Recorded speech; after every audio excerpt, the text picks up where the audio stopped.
নমস্কার, আমি বৈশাখী। শিল্প সাহিত্য বাই বৈশাখী চ্যানেলে সকল শ্রোতা বন্ধুদের স্বাগত জানাই।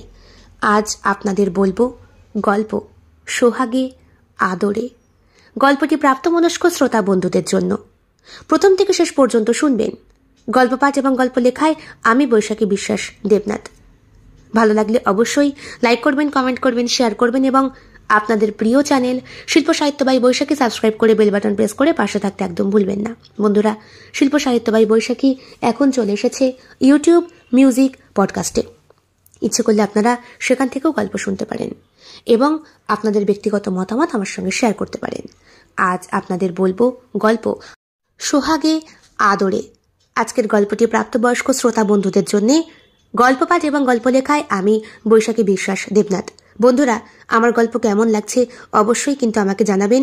আর আপনাদের অনুপ্রেরণা আমাকে আরও একটি নতুন গল্প লেখার জন্যে সাহায্য করে, সহযোগিতা করে।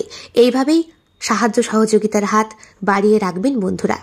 আমার লেখনী আপনাদেরকে না শোনালে সার্থকতা অর্জন করে না। সারাদিন কাজের ফাঁকে আমি লেখার চেষ্টা করি, আর সেই লেখাগুলোই আপনাদেরকে পাঠ করে শোনাই। আমার লেখা সম্পূর্ণ আমার ব্যক্তিগত কল্পনা। অবশ্যই আপনাদের মন্তব্য বাঞ্ছনীয়। শুরু হচ্ছে আজকের গল্প সোহাগে আদরে। গল্পটি প্রাপ্তমনস্ক শ্রোতা বন্ধুদের জন্য। গল্প পাঠ এবং গল্প লেখায় আমি বৈশাখী বিশ্বাস দেবনাথ। ম্যাডাম, হাত দুটো ওপরে করুন। কেন? আপনার বুকটা দেখব। মানে? বুকের মাপ নেব। হাত দুটো উঁচু করুন। ও, মুখে বললে হবে না? না, যদি ফিটিংস করতে চান ভালোভাবে তাহলে মাপটা একটু নিতেই হবে। আপনি এক কাজ করুন, আপনি ফিতে দিয়ে মেপে দিন, আমি লিখে নিচ্ছি। না না, আপনি মেপে নিন। হাত উঁচু করে দাঁড়ায় ইন্দিরা। সামনেই ওর বিয়ে, এই তো ফাল্গুনে। একটা ব্লাউজ তৈরি করতে হবে। একটা না, দুটো। না না না, দুটো না, অনেকগুলো। প্রথমে ইন্দিরা ভেবেছিল রেডিমেড ব্লাউজের দোকান থেকে কিনে নেবে, কিন্তু সেগুলো ফিটিংস হয় না। কোথাও সাইডে মারতে হয়, কোথাও হাতে মারতে হয়, কোথাও আবার বুকে। তাই ইন্দিরার বান্ধবী রিয়া ওকে বলেছিল, অত হ্যাপার কি আছে, তোর বাড়ির পাশেই তো রয়েছে। কি? আরে ওই যে ওই দর্জিটা, বেশ কেষ্ট ঠাকুর মার্কা ফিগার। হো, মাধব। হ্যাঁ, ওর কাছে দে না, বাচ্চা ছেলে। ওকে তুই কিভাবে যে ইপটিচিং করছিস। আরে কোথায় করলাম, তোর কাছে বললাম। ওই ছেলেটা নাকি সুন্দর বানায়। জানিস মাধবের বিয়ে হয়ে গেছে। আরে বাস, আমার থেকে বয়সে যদি 2 বছরের ছোট না হয়ে বড় হতো, আমি নির্ঘাত ওর সঙ্গে লাইন মারতাম। তাই মাধবকে তোর খুব পছন্দ, বিরাট পছন্দ। ছেলেটার চোখ দুটো কি সুন্দর, জোড়া ভ্রু, লম্বা দেখেছিস কত। ওইটুকু বাচ্চা ছেলে নাকি আবার বিয়ে হয়ে গেছে। তোর বিয়েতে নিমন্ত্রণ করেছিস? বারে, আমার কোনো আত্মীয় নাকি? আমার বিয়েতে বলবো? একটা কাজ করলে হয় না? কি?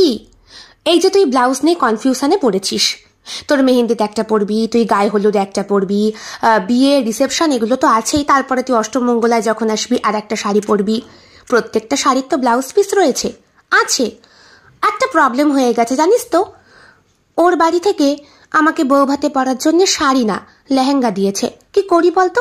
আরে বাবা, মাধব কাছে থাকতে তোর অসুবিধে কিসের? ছেলেটা সুন্দর তৈরি করে। তুই তৈরি করিয়েছিস? না না, আমি করিনি। আমার পাশের বাড়ির এক বৌদি করেছে। ব্লাউজটা নাকি দারুণ ফিটিংস হয়েছে। হবে না? মেয়ে ছেলের শরীর, কতজনের শরীরে যে হাত রাখে। দেখ, দূর থেকে দেখে কারো চরিত্র নিয়ে এরম বাজে মন্তব্য করিস না রিয়া। হুমা, তোর আবার ছাকা লাগছে কেন? আরে আমার কোথায় ছাকা লাগলো, আমার ভাইয়ের বয়সী। আমি তোকে বললাম। তাহলে ওর কাছেই দেব? হ্যাঁ, এক কাজ করি, দাঁড়া। জেঠু, জ্যাঠাইমা। কি? একটু ওকে আমি নিয়ে যাব। কোথায় নিয়ে যাবি? কদিন পরে ওর বিয়ে। না না, এই রোদের মধ্যে ওরকে বাড়ির বাইরে পা রাখতে হবে না ওর। তোমার মেয়ে যথেষ্ট পরিষ্কার, আর এইটুকু রোদে ওর কোনো ক্ষতি হবে না, বরং ভালো হবে, ভিটামিন ডি হবে। বুঝলে কিরকম? তুমি জানো না, ডক্টররা বলে সকালের রোদ গায়ে রাখা ভালো, কিন্তু সকালের রোদ মানে তো ভোরবেলা মা। রিয়া, তো এটা তুমি ভুল বললে। আরে জেঠু, না না, ভোরের রোদ নয়। আমি দেখেছি এফবিতে একজন ডক্টর বাংলাদেশের বোধহয়। উনি বলেছেন ওই দেশের ঘড়ির কাঁটা অনুযায়ী 11টা থেকে 2টা পর্যন্ত, তাহলে আমাদের ঘড়ির কাঁটা অনুযায়ী 10:30 থেকে 1:30। বাবা, যাচাই না করেই এভাবে অনেক ভুংভাং ভিডিও দেয় মা, সবটা যাচাই না করে বিশ্বাস করতে নেই। কি করবো জেঠু, একজন ডক্টর যে, বিশ্বাস না করে পারা যায়? তাছাড়াও আমার ইচ্ছে করছে আমার বান্ধবীকে নিয়ে একটু ঘুরতে যেতে, কদিন পরই ওর বিয়ে। আমার মন খারাপ হবে না বুঝি? ঠিক আছে, ওকে নিয়ে যেতে দাও না, বারণ করো না। তুমিও ওদের সঙ্গে ছেলে মানুষই করছো, আর কটা দিন ছেলে মানুষই করে নি। বিয়ের পর তো মেয়েটা আমাদেরকে একা ফেলে চলেই যাবে। বাবা, এরকম কথা বললে কিন্তু আমার খুব দুঃখ হয়, আমি কিন্তু বিয়ে করব না। ওই দেখো মেয়ে রাগ করে। আরে বাবা, শোন, শুভ যথেষ্ট ভালো ছেলে, আমায় কথা দিয়েছে তোকেও মাঝে মধ্যেই আমার কাছে নিয়ে আসবে। ওইরকম কথা সবাই দেয় জেঠু, বিয়ের পরে সবাই ভুলে যায়। এই দেখো, এই মেয়ে তো আমার ফুললি ঝগড়াটে। বলি যার সাথে বিয়ে করবি তার সাথে বুদ্ধি ঝগড়াই করবি। করবো তো, চুল ছিঁড়ে খেয়ে নেবো একেবারে। হয়েছে, আমার মাথা খাস না, যা ওকে নিয়ে যা। চল, পারমিশন যখন হয়ে গেছে এবার চল। তুই পারিসও বাবা, কি করে যে পটাস, আমার দ্বারা তো পটানোই হয় না। নে এবার এই ব্লাউজ পিসগুলো সব কটা নিবি। না, সব কটা নেওয়া দরকার নেই। আমি বলি কি, প্রথমে একটা বানাই, তারপরে। আরে না, তুই সব কটাই নে না। দাঁড়া ইন্দিরা, সব নিস না, ওর চরিত্র কেমন বোঝা যাবে। কিরকম? তুই আজকে একটার জন্যই দে, তারপরে দেখ ওকে বলবি খুব আর্জেন্ট, 2 দিন পরেই তোকে যেন ব্লাউজটা দিয়ে দেয়। 2 দিন পর দেবে, 3য় দিনের পরে 4র্থ দিন আমরা আবার যাব আর একটা ব্লাউজ তৈরি করতে। ভালো মাপের দর্জি হলে একজনের মাপ 2-3 বার নিলে তারা নিতে হয় না। কেমন? আরে দেখ, তোর বডির মাপটা তো ও নিয়ে নিচ্ছে, ওর ডায়েরিটাই লেখা থাকছে। আমি প্রথম দিনটা না হয় বাদই দিলাম, 2য় দিন যখন তুই আবার ব্লাউজ তৈরি করতে দিবি, ও ডায়েরিতে নোট করে নিল তোর মাপটা। 3য় দিন তুই যখন যাবি তখনও বলবে, দিদি মাপ লাগবে না, মাপ নেওয়াই আছে। কিন্তু তাও যদি মাপ চায় তাহলে বুঝবো চরিত্রের দোষ। কি রে তুই চরিত্র নিয়ে পড়েছিস? বলি মাথাটা কি গেছে নাকি? পুলিশ ডিপার্টমেন্টের পড়াশোনা করতে করতে ভুল বললি, সিআইডি ওই হলো, ওই করতে করতেই কি? হ্যাঁ রে, টোটালি এখন সবকিছুই সন্দেহের চোখে দেখি। মাত্র ছুটিতে কয়েকটা দিনের জন্য বাড়ি এসেছি, পড়তে আমার হাঁপির তেজ ছুটে যাচ্ছে রে। আমার মোটা শরীরটা রোগা হয়ে গেছে। আর গেজাতে হবে না ম্যাডাম, এবার চল। 2 জনে মিলে হেঁটে হেঁটে পাড়ার ভেতর দিয়ে ঢোকে। ইন্দিরা বাবা মার একমাত্র আদরে কন্যা, MA কমপ্লিট করে একটা বেসরকারি স্কুলে চাকরি করত। বিয়ে ঠিক হয়েছে শুভর সাথে।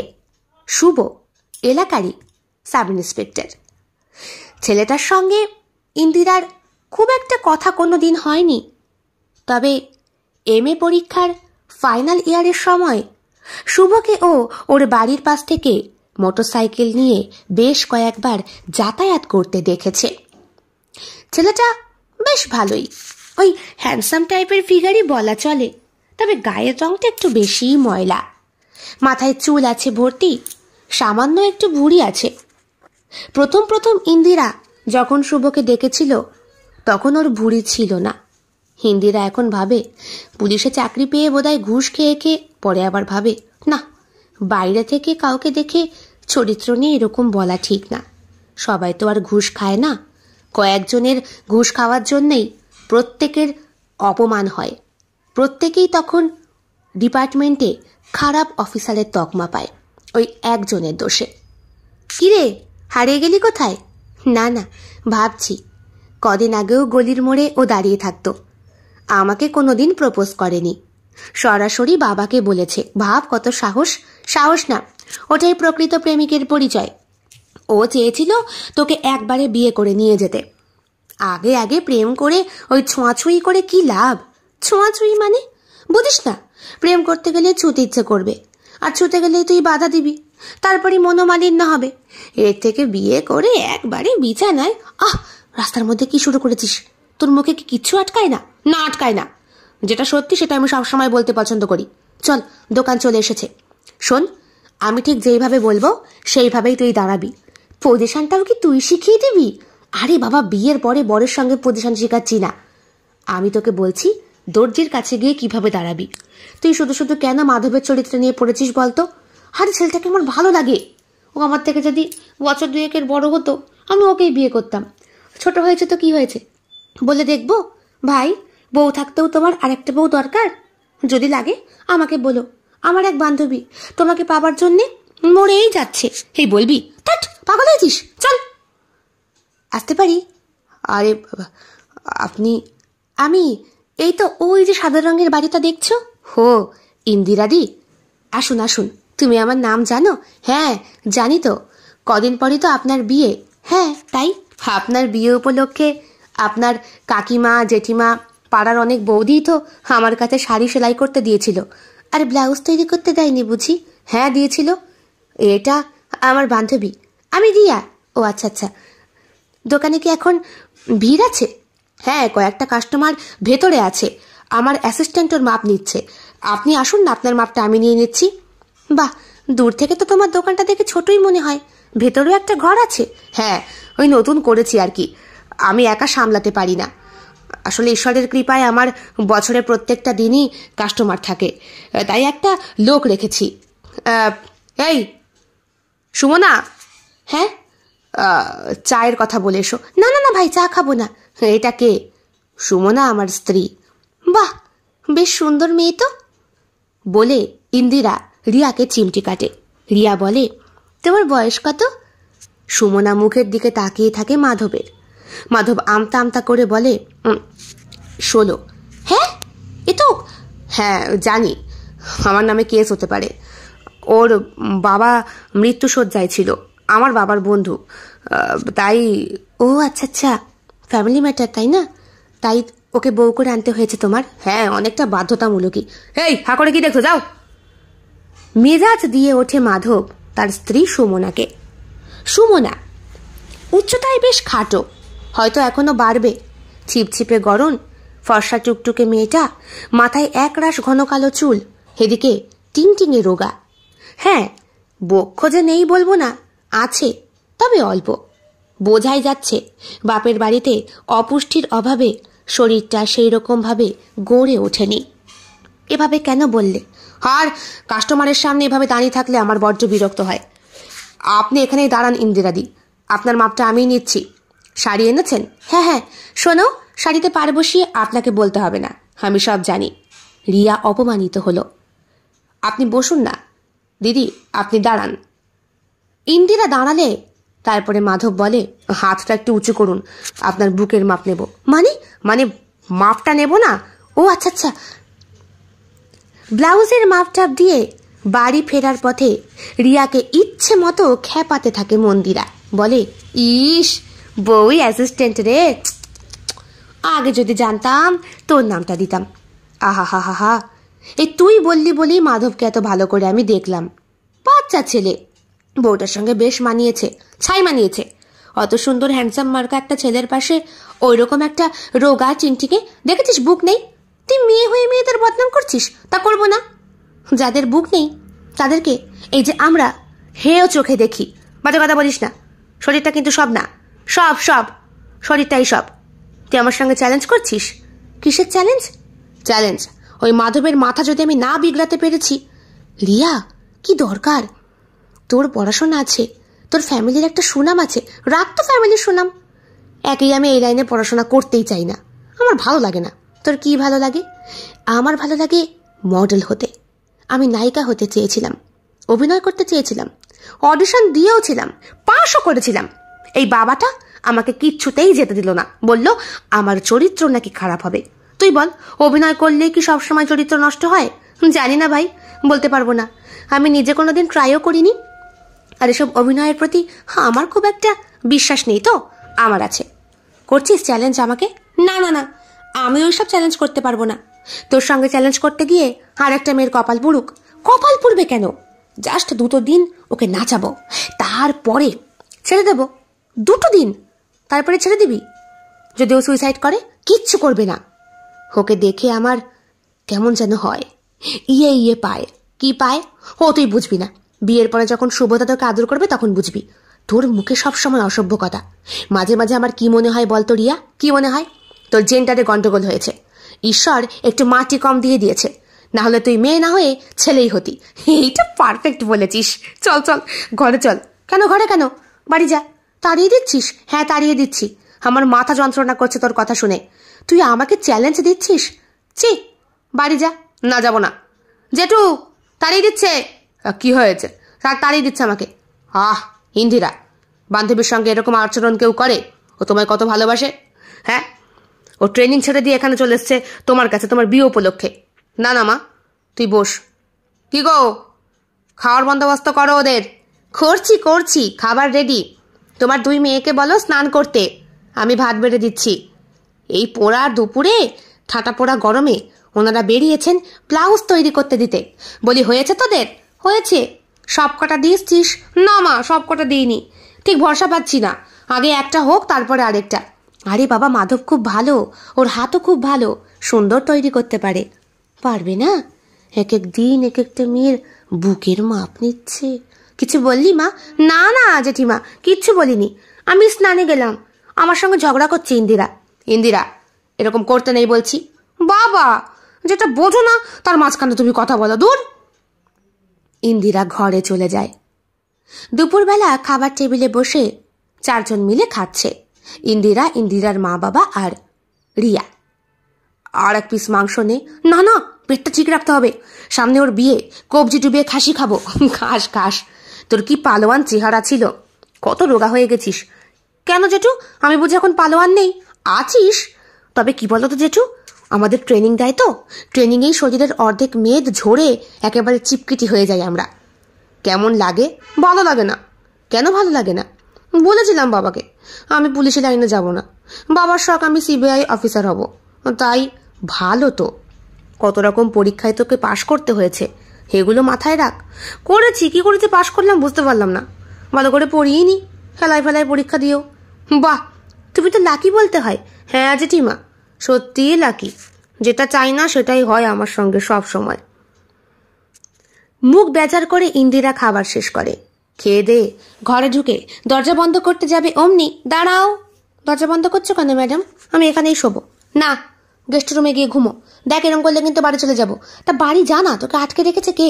ওই তো তোর বাড়ি দেখা যাচ্ছে, যা। ইন্দিরার ছাদ থেকে রিয়ার ছাদ অনেকটাই দেখা যায়, তবে দূরত্ব বেশ খানিকটাই আছে। রিয়া বলে, শোন, আমি বিকালে মাধবের সঙ্গে দেখা করতে যাব, তুইও যাবি আমার সঙ্গে। না ভাই, আমি কারো ঘর ভাঙতে পারবো না। আরে আমার কথাটা শোন, আমি কোনো কথা তোর শুনতে চাই না। তোর সব কিছুতেই না আনসিরিয়াসনেস। যদি কিছু একটা হয়, যদিও সুইসাইড করে। আরে সুইসাইড কেন করবে? আমি জাস্ট তোকে একটু নাচাবো। হ্যাঁ, নিজে অর্ধেক নেচে বসে আছিস, এবার পুরো নাচাতে গিয়ে হাফ মার্ডার হয়ে থাক নাকি?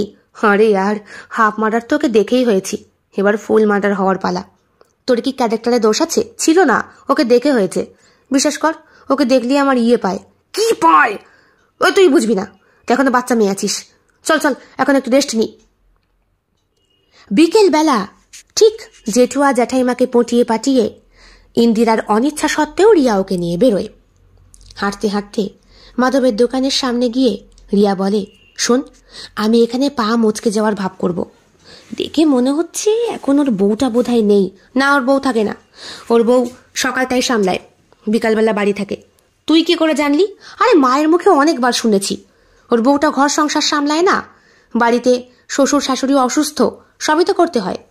সকালবেলা 1 প্রস্ত করে 10টা নাগাদ আসে, তারপরে সারা দুপুর থেকে বিকাল 4টের মধ্যে বেরিয়ে যায়। রাতে মাধব একাই থাকে।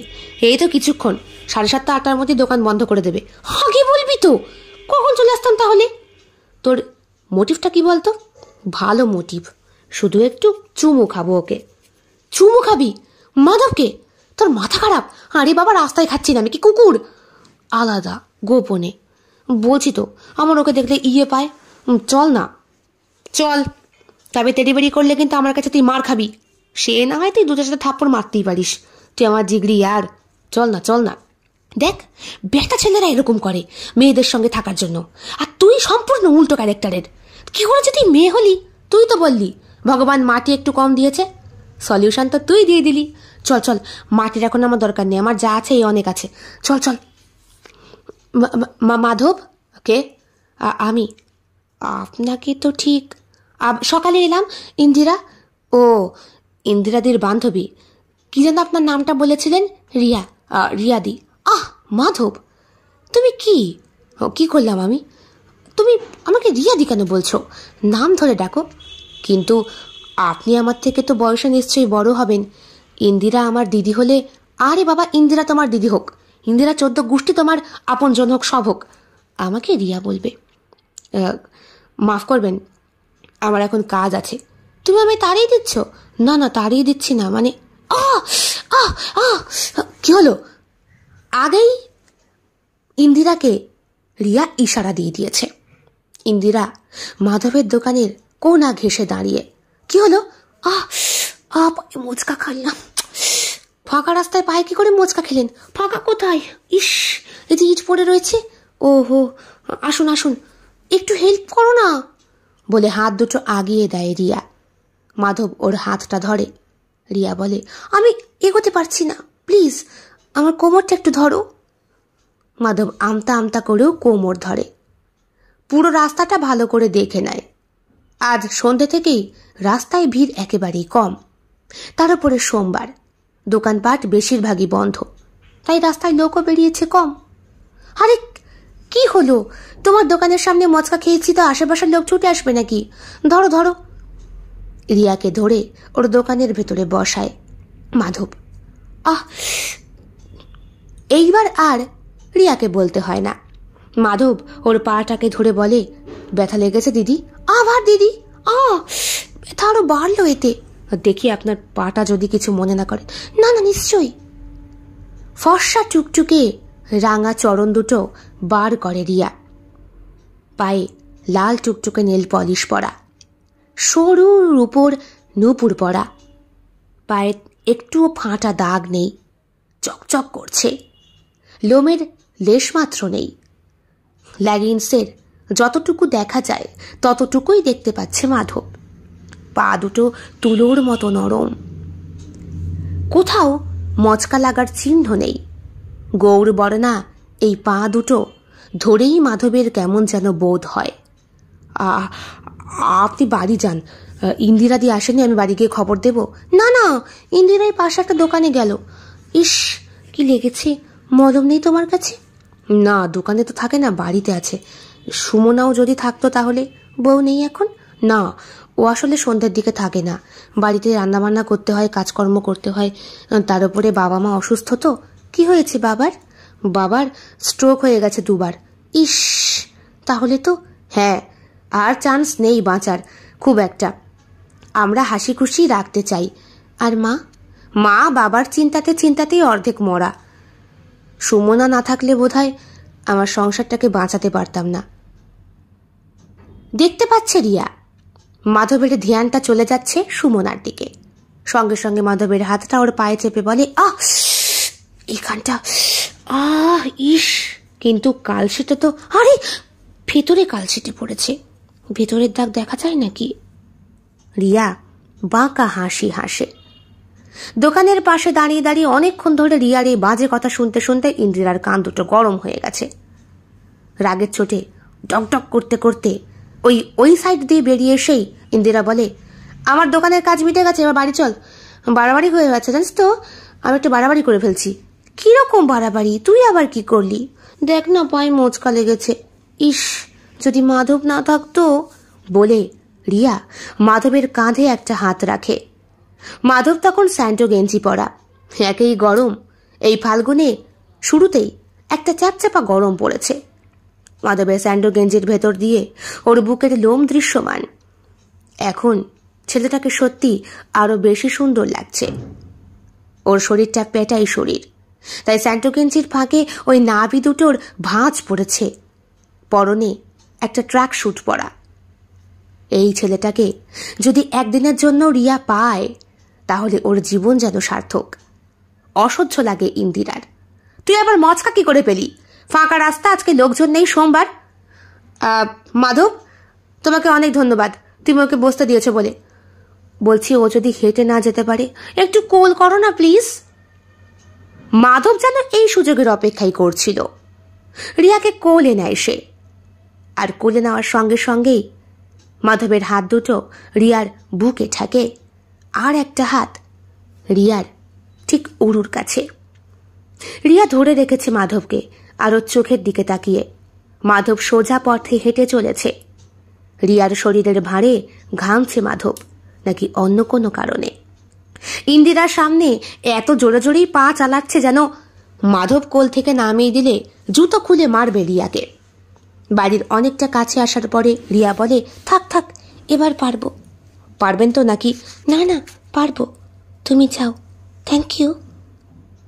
চলে যায় মাধব, কিন্তু যাওয়ার আগেও 3-4 বার পেছন মুড়ে তাকায়, ঠিক যেন ডিডিএলজি, পালাট পালাট আর পালাট। এটা একটু বাড়াবাড়ি হয়ে গেল না? কি বাড়াবাড়ি? ছেলেটা কি সুন্দর রে, কি সুন্দর।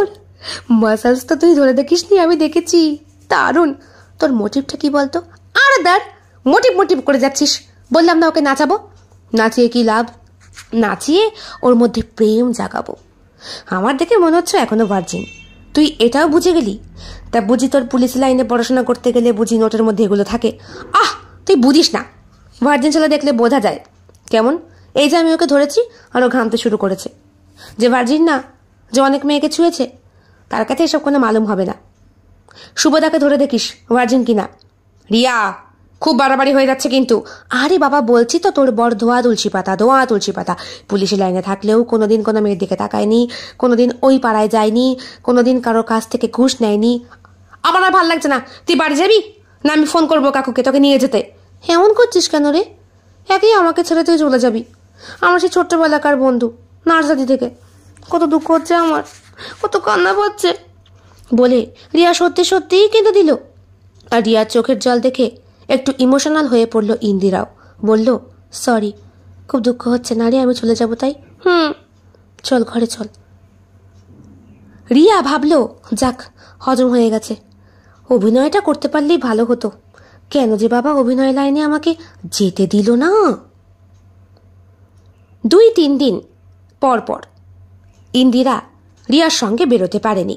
শুভ এসেছে, শুভর বাবা মাও এসেছে। ওনারা নিজস্ব গাড়িতে করে ইন্দিরাকে নিয়ে গেছে গয়না কেনার জন্য। ইন্দিরা অনেকবার বারণ করা সত্ত্বেও শুভ বলেছে, না, আমি চাই রিসেপশনের গয়না তুমি নিজে পছন্দ করো। আর শোনো, কি, আরে এদিকে এসো না। বাবা মার সামনে এভাবে ডাকছো, আমার লজ্জা করে না? লজ্জা কিসের? বলছি, ফুলসজ্জায় কি নেবে? আংটি না সোনার ব্রেসলেট? আমি জানি না। আহ, না জানার কি আছে? ভালোবাসাটা তো আমি দেবই, ওইটা তো আছেই। এটা তো উপরি। তুমি না মুখে কিচ্ছু আটকায় না, না? ইস, তোমার এই লজ্জা লজ্জা মুখটাতেই তো প্রেমে পড়েছি। এত বড় হয়ে গেলে, এমএ পড়লে, তাও কারোর সঙ্গে লাইন মারতে পারলে না। তুমি একেবারে টাটকা ভার্জিন। আর তুমি তুমি বুঝি খিচে খিচে একেবারে অসতী হয়ে গেছো। ভার্জিন কথাটা মেয়েদের ক্ষেত্রে খাটে পাগল, ছেলেদের নয়। তবে হ্যাঁ, যেটা বললে সেটা ঠিক, তবে শোয়াটা কারোর সঙ্গে হয়নি। ওটা তোমার সঙ্গে প্রথম ট্রাই করব। থাক, সবাই শুনতে পাবে, চুপ করো। রিয়া বাড়িতে ছিল। রিয়াকে ওর জেঠু আর জেঠিমা মানে ইন্দিরার বাবা মা জিজ্ঞেস করেছিল, শোন, আমরা যাচ্ছি ইন্দিরার সাথে, তুইও চল। না, পায়ে বড্ড ব্যথা। পায়ে কি করে ব্যথা পেলি? আর বলো না, ওই দিন ব্লাউজ তৈরি করতে দিয়ে মাধবের দোকানের সামনে পড়ে গিয়েছিলাম। যাহা মিথ্যে কথাটা হজম করতে হলো ইন্দিরাকে। শুভ সামনে দাঁড়িয়ে বলল, ডক্টর দেখাওনি? না না, ডক্টর দেখাতে হবে না, বাড়িতে একটু শেক দিলেই ঠিক হয়ে যাবে। কিসের শেক? আরে ওই যে এই হলুদ আর চুন। বাহ, প্রাকৃতিক গুণ। এসব জ্ঞান তোমায় কে দিল? আরে মাধবী বলেছে। ইন্দিরা ঝট করে তাকায় ওর দিকে। মাধবের ফোন নম্বর পেল কোথায়? রিয়া চোখের ইশারায় ওকে বুঝিয়ে দিল, মাধবের দোকানের সামনেই সাইনবোর্ড টাঙানো রয়েছে, মাধব টেক্সটাইল, সেখানেই লেখা আছে ফোন নাম্বারটা। ফোন করে পীড়িতের কথা বলাও হয়ে গেছে। বেরিয়ে যাওয়ার আগে ইন্দিরা বলল, দরজাটা দয়া করে বন্ধ করে রাখিস, আর আমার এই পবিত্র বসত বাড়িতে আমার বিয়ের আগে কোনো নিষিদ্ধ কাজ করিস না। নিষিদ্ধ কাজটা আমি আর আমার বর দিয়ে শুরু করব, ঠিক আছে? হাসবি না, ঠাঁটে চড় মারবো একটা যদি উল্টোপাল্টা কিছু আমি দেখি। না না, তুই নিশ্চিন্তে যা। শোয়ার যদি হয় তাহলে দোকানেই যাব। তুই না আর বদলাবি না। ইন্দিরা, যাই বলে ইন্দিরা বেরিয়ে যায়। দরজাটা ভেতর থেকে নক করে নেয় রিয়া। ওর বাবা মা এসেছিল ওকে নিয়ে যেতে। ও বলেছে বিয়ে পার না করে ও যাবে না। ছোট্টবেলা থেকে দুই বান্ধবী একে অপরের বাড়িতে থাকতো, রাতও কাটাতো। রিয়াও ওর বাবা মার একমাত্র কন্যা। বাবা মা দুইজনেই চাকরি করে, তাই রিয়ার সঙ্গে যখন ইন্দিরার পরিচয় হলো, রিয়ার খাওয়া দাওয়া স্নান সবকিছু বেশিরভাগটাই ইন্দিরার মাই করত। আর দিনের বেশিরভাগটা সময় ইন্দিরার বাড়িতেই রিয়া কাটাতো। বড় হওয়ার পরে যখন ও চাকরি লাইনে পড়াশোনা করতে চলে গেল, তখন বছর 3-4 ওদের মধ্যে অতটা ভালো গাঢ় সম্পর্ক গড়ে ওঠেনি। কিন্তু যখনই ইন্দিরার বিয়ের কথা শুনতে পেয়েছে রিয়া, ওকে কেউ আটকে রাখতে পারেনি। দুই বান্ধবীর মধ্যে মনের ভীষণ টান। একে অপরকে ছেড়ে চলে যাবে বলে ওদের কান্না ছিল দেখার মতো। রিয়া চট করে একটা ফোন করে মাধবকে। মাধব ফোনটা রিসিভ করে। রিয়া বলে, একা আছো? হ্যাঁ। আপনার পা এখন ঠিক হয়েছে? ঠিক হয়েছে, তবে তোমার সঙ্গে একটু কথা না বললে ভালো লাগে না। আমি আসলে বউ আছে? না না, ও নেই। আসবো? কিন্তু আমি যে দেখলাম ইন্দিরাদি গাড়ি নিয়ে। ওই জন্যই তো বলছি আসবো। আমি আমি আরে বোকা ছেলে, বলো না আসবো। দোকানে আসতে হবে না, আমি যাচ্ছি। এ বাবা, তোমার কাস্টমার নষ্ট হবে, তার থেকে বরং আমি যাই। রিয়ার কথায় না করতে পারে না মাধব। ঠিক 3 দিন আগে ফোন করেছিল রিয়া, রাত ঠিক 12টা নাগাদ। আর ফোনেই রিয়া বুঝতে পেরেছে মাধব একা ঘুমোয়, বউ সুমনা কাছে শোয় না। একা ঘুমোচ্ছ? হ্যাঁ। কে? আমি, ইন্দিরার বান্ধবী। আপনি এত রাতে? ফোনটা কেটে দিও না প্লিজ। আমার কদিন আগেই একটা সম্পর্ক নষ্ট হয়েছে। খুব ভালোবাসতাম ছেলেটাকে আমি, তাই খুব ডিপ্রেশনে ভুগছি। ইন্দিরাকে মনের কথা বলতে পারছি না। আসলে আমরা দুইজনেই একই রকম তো, দুটোই মেয়ে। তাই একটা ছেলে বন্ধুর কাছে নিজের মনের কথা প্রকাশ না করলে আমার ভেতরের সেই দুঃখটা কিছুতেই কমছে না। তুমি আমার বন্ধু হবে? তোমাকে আমার খুব ভালো লাগে। যদি হ্যাঁ বলো, তাহলে আমার মনের দুঃখ তোমাকে একটু শেয়ার করতে পারি। হ্যাঁ হ্যাঁ, বলুন না, কি হয়েছে? আমি না এখন সুইসাইড করার জন্য বসে রয়েছি। হাতে একটা চাকু নিয়ে বসে আছি। ঠিক কোন দিক থেকে চালালে আমি পুরোপুরি মরবো বলো তো? হে বাবা, আপনি মরবেন কেন? না না, শুনুন না। বলো। আমি ওই জন্যই তোমায় ফোন করেছি। আরে আচ্ছা, মেয়ের পাল্লায় পড়লাম তো। আমি বন্ধু হব, আমি সব শুনবো, সব শুনবো। 1 মিনিট। মাধব দরজা খুলে বাড়ির বাইরে বেরিয়ে আসে। আসলে মা আর সুমনা ঘুমোচ্ছে তো, বাবা অসুস্থ পাশে আছে, তাই। তুমি বুঝি তোমার বাবার সাথে শো? না না, বাবা আলাদা ঘরে ঘুমোয়। মা আর সুমনা আরেকটা ঘরে, আর আমি একা। একা কেন ঘুমো? সুমনা বয়স অনেক ছোট তো, তাই। ও আচ্ছা আচ্ছা, তার মানে তুমি এখনো ভার্জিন? চুপ করে যায় মাধব, কিচ্ছু বলতে পারে না। রিয়া ওর বানানো গল্প শুরু করে। আর বলো না, ট্রেনিংয়ে ছিলাম, একটা ছেলেকে খুব ভালো লেগেছিল। যে ওর হাত ধরে ধরতে গেছি, আমায় ঠাটে একটা চড় মেরেছে। আমি নাকি নষ্ট চরিত্রের মেয়ে। আচ্ছা বলো তো, যাকে ভালো লাগে তার হাত ধরবো না? তার সঙ্গে একটু প্রেমের গল্প করবো না? হ্যাঁ হ্যাঁ, তাই তো। তাই তো না, সত্যি করে বলো, তাই না? তুমি তোমার বউয়ের হাত ধরো না আজ পর্যন্ত? তুমি সেই দিন যখন আমার পাটা ধরলে, আমাকে পায়ে ম্যাসাজ করে দিলে, আমার কত ভালো লেগেছিল। আমিও তো আমার পুরুষ বন্ধুটার কাছ থেকে, মানে আমার বয়ফ্রেন্ডের কাছ থেকে এরমই কিছু একটা আশা করি। সে কিছুতেই আমাকে ভালোবাসে না, আমাকে চড় মারলো। খুব দুঃখ হলো, মরতে গিয়েছিলাম। কিন্তু ইন্দিরার কথা ভাবলাম, ওর বিয়েতে আসতে হবে, নিমন্ত্রণে খেতে হবে, তাই আশা হলো না, মরাও হলো না। এসব কি বলছি আমি তোমাকে? না, আমি তোমার সময় নষ্ট করছি। কথা বলে নিশ্চয়ই তো ভালো লাগছে না। একটা বন্ধু চাই আমার লাইফে। আমি তো বলছি আমি বন্ধু হব। আর কে বলেছে আপনার কথা আমার ভালো লাগছে না? ভালো লাগছে। বলুন ভালো লাগছে, তাহলে বলি। বলে প্রায় ঘন্টা 1.5 ওর সাথে কথা বলে কাটিয়ে দিয়েছিল রিয়া। পরে যখন বুঝতে পারলো ফোনের ওপার থেকে শব্দ আসছে না, তখন বুঝেছে বেচারা বোধহয় বাড়ির বারান্দায় দাঁড়িয়েই ঘুমিয়ে পড়েছে। পরের দিন সকালবেলা আবার ফোন। এইভাবে ছেলেটাকে ফোন করে করে বারবার বন্ধুত্ব করতে চায় রিয়া। এখন মাধবেরও অভ্যাস হয়ে গেছে, রিয়া ফোন না করলে ওরও যেন ভালো লাগে না। কথা শেষ হতে না হতেই রিয়া গিয়ে হাজির হয় মাধবের দোকানে। আসবো? আপনি চলে এসেছেন? হ্যাঁ। কেন? না মানে ভেতরে গিয়ে বসুন। বসছি। এদিকে শোনো। কি? শোনোই না। আগিয়ে যায় মাধব। রিয়া ওর ঠোঁটের ওপর হাত রেখে বলে, আজকে কিন্তু তোমাকে একটা গিফট দিতে এসেছি। গিফট? কি গিফট? আছে, এসো। দোকানের ঝাপটা বন্ধ করে দেয় মাধব। রিয়া বলে, ঝাপ বন্ধ করলে কেন? কাস্টমার? না না, কাস্টমারের দরকার নেই। আপনি বন্ধু চেয়েছেন, মনের কথা বলতে চেয়েছেন, তাই। তুমি আমার বন্ধু হবে মাধব? আমি ভীষণ নিঃসঙ্গ, একা, আমার বাঁচতে ইচ্ছা করে না বলে মাধবের ঘাড়ে হাত রাখে রিয়া। মাধব ঘামছে। এমা, ঘেমে যাচ্ছ কেন? আমাকে বুঝি তোমার ভালো লাগছে না? না মানে। তাহলে আমাকে একটা কিস করো। করো না প্লিজ। রিয়ার ঠোঁট দুটো কাঁপছে, মাধবেরও ঠোঁট কাঁপছে। মাধব কি করবে বুঝতে পারছে না। রিয়া বলে, আমি মেয়ে হয়ে তোমার কাছে এইভাবে নিজেকে সমর্পণ করছি, তুমি আমাকে ধরেও দেখছো না? কেউ জানবে না, please please Madhab, kiss me please. Madhab আর নিজেকে সামাল দিতে পারে না। দোকানের ঝাঁপি খুলে পাগলের মতো দৌড়াতে শুরু করে। প্রকৃতিও যেন ওর সাথে খেলা করছে। দৌড়াতে দৌড়াতে মাধব পৌঁছে যায় ওর বাড়ির সামনে। এই বাড়িটা সরকার থেকে করে দেওয়া।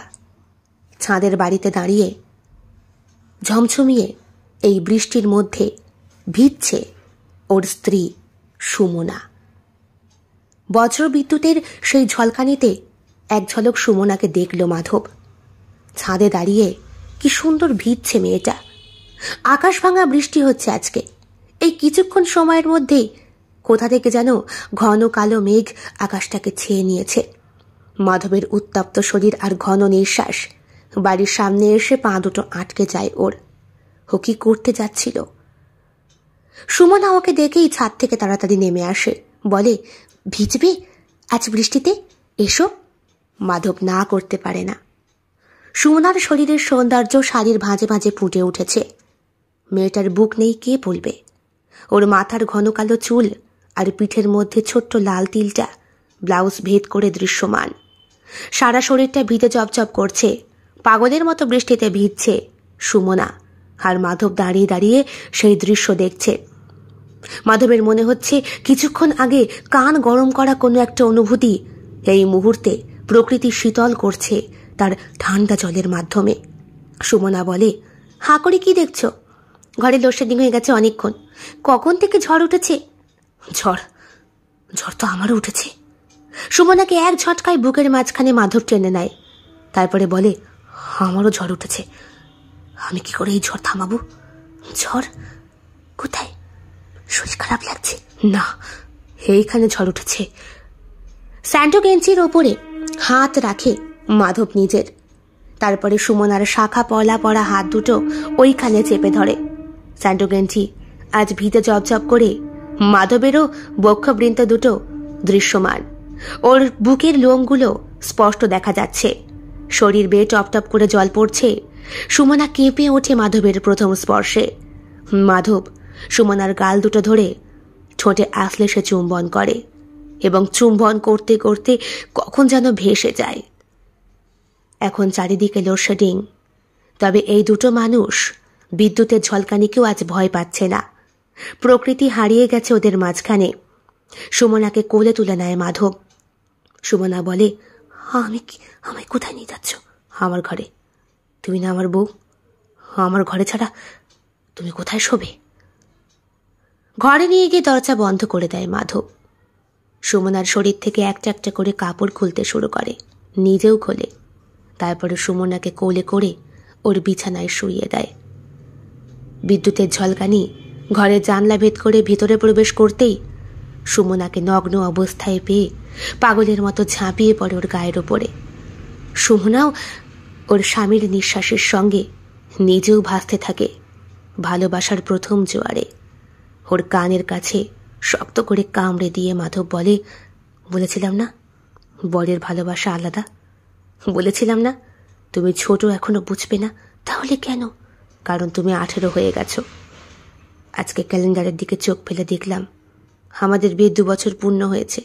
তুমি 18 হয়েছ, আর তোমার আমার মিলনে কেউ বাধা হতে পারবে না।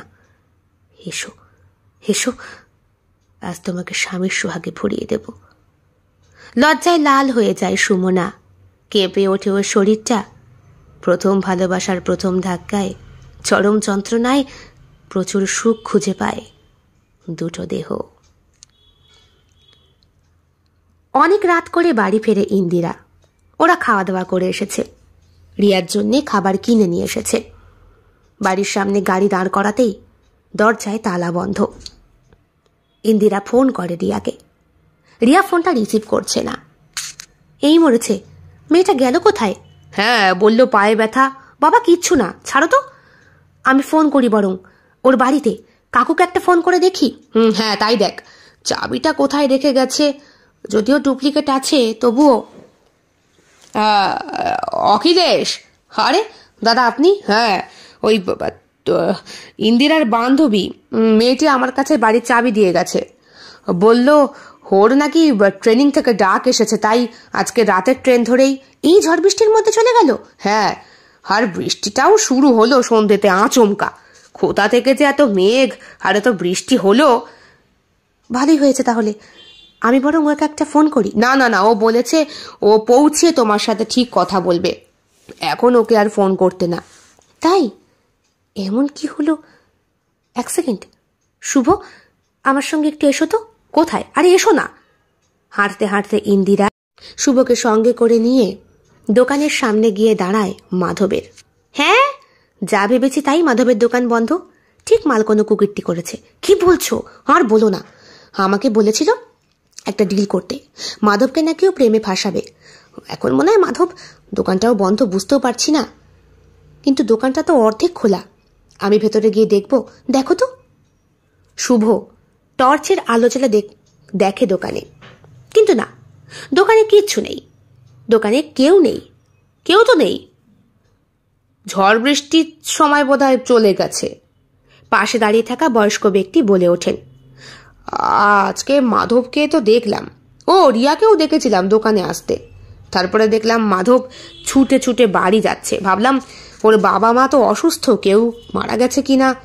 ও কি জানি বাবা, আমার মাথায় তো কিছুই বুঝতে পারছি না আমি। আর বুঝতে হবে না, এখন বাড়ি যাও, আমিও চলি বাবা মাকে নিয়ে, বুঝলে? রাত হয়ে গেছে। হ্যাঁ হ্যাঁ, সাবধানে যেও। রাত্রেবেলা এই অঙ্কের সমীকরণ মেলানোর জন্যে ফোন করে ইন্দিরা রিয়াকে। রিয়া ফোন রিসিভ করে না, শুধু উত্তরে লেখে, দেখ বন্ধু, আমি ভাবতাম ছেলেরা বোধহয় শরীরের প্রতি বেশি আসক্ত হয়, তাই ওকে আমার থেকে বয়সে ছোট জেনেও নাচাতে চেয়েছিলাম, কিন্তু ও আমাকে এমন নাচা নাচিয়ে দিয়ে গেল। সত্যি রে, দেহ দিয়ে সব কিছু পাওয়া যায় না, সোহাগটাও বুঝি না। মাধব ওর বউয়ের কাছে স্বামীর সোহাগে সমর্পিত হয়েছে। আমাকে আর ফোন করিস না, আমি তোর পাড়াতে আর যাওয়ার মতো অবস্থায় নেই। এই মুখ আমি মাধবকে কখনোই দেখাতে পারবো না। নষ্ট করতে গিয়ে আমি নিজেই সালা নষ্ট হয়ে গেলাম রে। কেমন লেগেছে আজকের নিবেদন? কমেন্ট বক্সে কমেন্ট করতে কেউ ভুলবেন না। আর ভালো লেগে থাকলে অবশ্যই লাইক করবেন, শেয়ার করবেন এবং আপনাদের প্রিয় চ্যানেল শিল্প সাহিত্য বাই বৈশাখী সাবস্ক্রাইব করে অবশ্যই পাশে থাকবেন।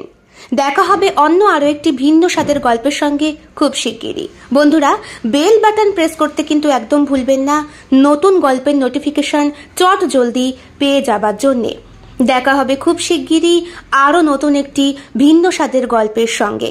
সবাই খুব ভালো থাকবেন, সুস্থ থাকবেন এবং শরীরের যত্ন নেবেন। বিদায়।